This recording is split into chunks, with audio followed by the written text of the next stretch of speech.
Right, let's get up close and personal. I am Chris Collins. I've trained at the Royal Botanic Gardens, Edinburgh. I've worked at Kew and I've laid out gardens at Chelsea.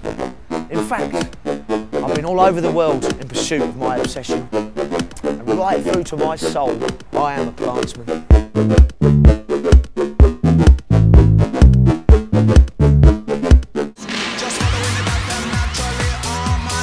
Everyone was in really brightly dressed costumes and makeup. It's very loud and flamboyant and up there.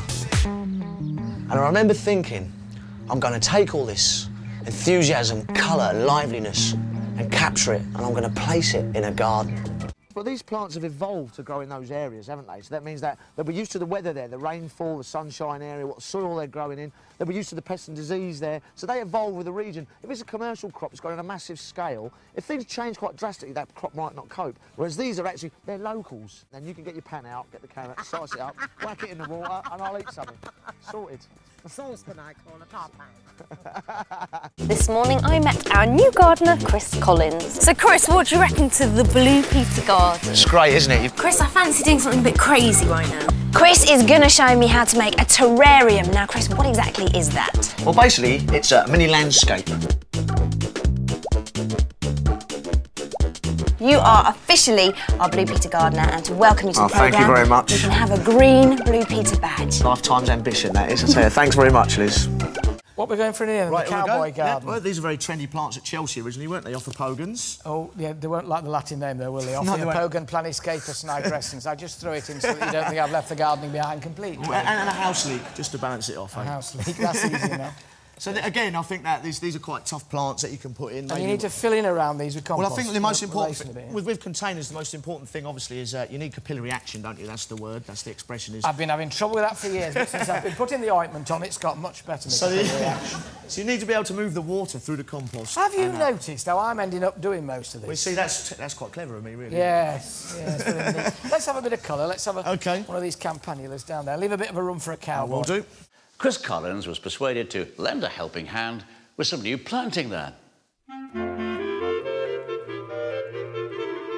I'm first looking forward to using this turfing iron that I found in his shed. And we used to use these all the time before the days of flash machinery that lifted the turf. Right, Billy, in order for me to be able to get in with that tool, I need an entrance. So I've got a cut we call a little nick. So a little triangle here. Yeah. And that'll just lift out. And there's my point of entry, yeah? Yeah. Tell you what though, Billy, you can see why they invented machines. It's quite tiring. Yeah, I'll have a go. Go for it. Now you can see that's a nice bit of turf, nice thick sward on it. And if you're going to transplant this, don't let this stand too long as it'll start to die.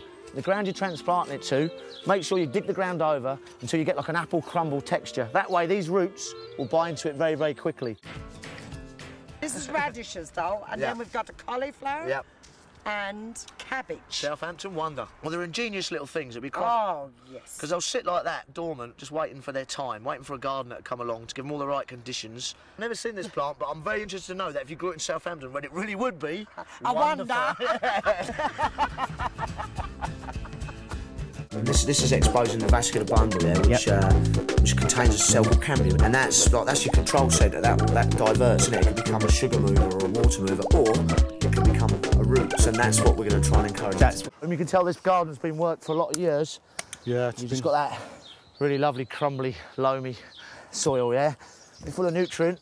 So you're almost like you're getting a cascade as well, like we were talking about. So we're coming up. Exactly. I like it, I like it. Right, if you go to a garden centre, it's a good little tip for you. Looks like you bought one plant, but if you look closely, I can see 1, 2, 3, 4, 5 plants. Look for the crown. And what you can do is type out the plant like this, and very, very gently, just break that one plant away. Now that will stress the plant a little bit, but once it's in the ground, give it a good drink, it should get established. Well, this is what it's all about. Our carrots there. Manchester table. Can you envisage a whole of Manchester growing these carrots?